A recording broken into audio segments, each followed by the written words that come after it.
For 50 years, world rule governed the industry. Deny China the machine, deny China the progress. In recent times, one woman challenged this whole strategy. Show you something about Washington's response that tells you exactly how seriously this is being taken.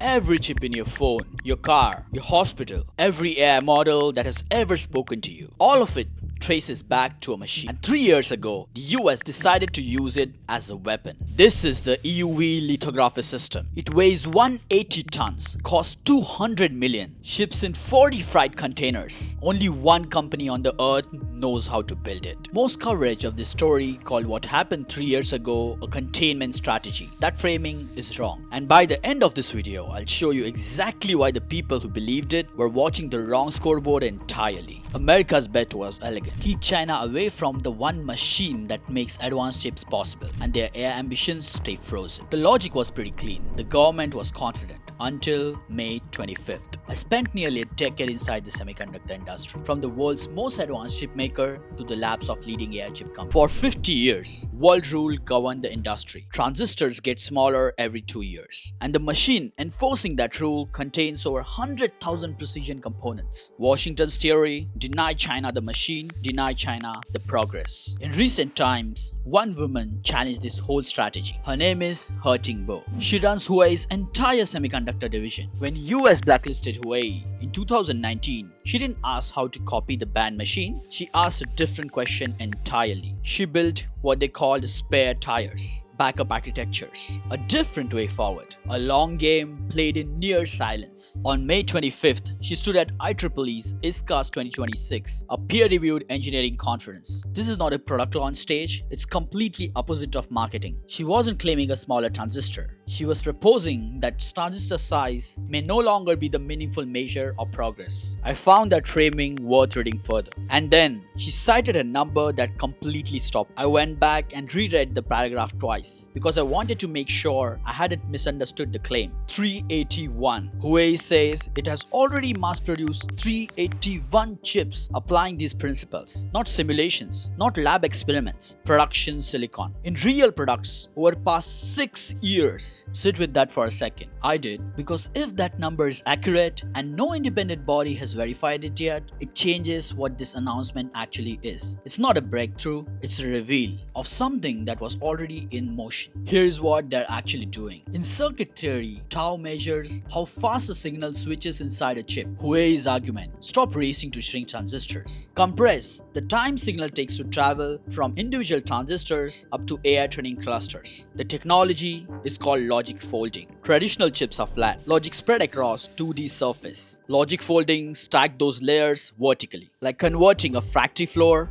into skyscraper. Signal paths get shorter, not because the transistor shrank, but the floors are closer together. Huawei claims a 53.5% transistor density increase. It's not independently verified, but the engineering principle is physically real. And this is a point where my experience inside fabs started disagreeing with a lot of the excitement I was seeing online. Because to be honest, the principle is sound. What I kept returning to were the problems that live underneath it, the ones that don't really show up in a press release. When you stack silicon layers on top of each other, you connect them at bonding interfaces, where copper pads on each layer must meet their counterparts with extraordinary precision. Advanced fabs have metrology and deposition equipment specially engineered for that tolerance. SMIC, Huawei's foundry, works with the older versions of those tools, and more precise variants are also on export control list. Every additional stack layer raises the alignment and yield risk. It doesn't scale linearly. It compounds through the stack. He Tingbo publicly acknowledged that existing design tools are not yet sufficient. She was being diplomatic. The two walls inside LogicFolding are not purely engineering problems. They are geopolitical problems wearing an engineering disguise. And then there is a second problem. This one I find harder to dismiss because it's not tooling gap. It's thermodynamics. Vertical stacking traps heat. The bonding layer between each die conducts heat roughly at 100 times worse than silicon itself. Every interface acts like a thermal blanket. For a smartphone chip, it's manageable. But for a data center AI chip, at sustained high utilization, this is exponentially worse with every additional layer.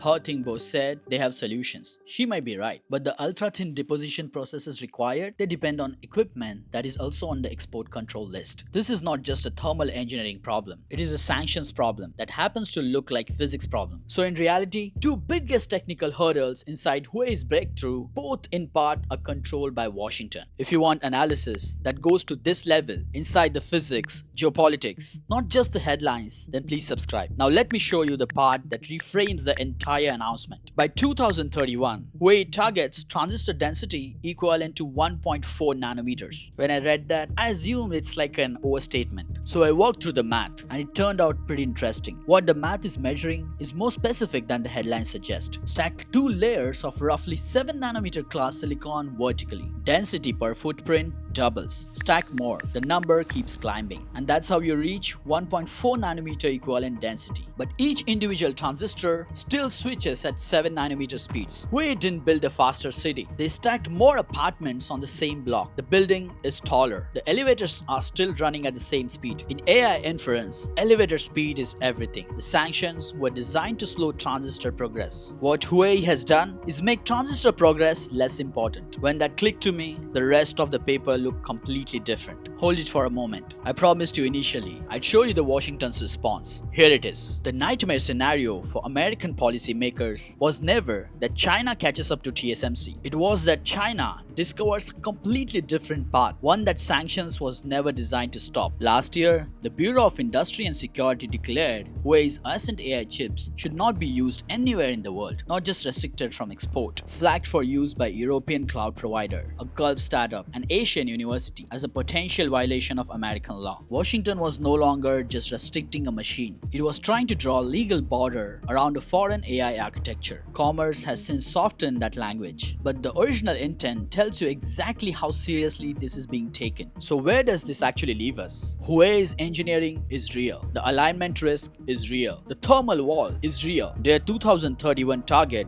runs on a metric they designed themselves, on a foundry still behind the world's most advanced foundries. But here's what matters more than whether they fully succeed. If LogicFolding delivers competitive AI performance, even partially, US export controls may evolve far beyond EV. Design software, bonding tools, metrology, deposition systems. The entire enabling stack becomes a new battlefront. The war shifts from controlling one machine to containing an entire system engineering philosophy, and that is exponentially harder to enforce globally. You cannot sanction your way out of architecture problem. This is not a chip war story. Not really. It is a story about who controls the infrastructure inside your phone, inside your car, inside your hospital, and inside your AI assistant for next 20 years. Whether Huawei succeeds or falls short, the question they are forcing every government to answer is same. Are you watching the right scoreboard? I'll keep tracking this as it develops. Huawei's Kirin processor launched this autumn, the Ascent roadmap, and Washington's response on this. I make these videos because I see a real gap between what happens inside the industry and what most people know. If you think this video gave you any value, then please like and subscribe. It takes you a few seconds, but it really helps me to understand what you want more of. Thank you.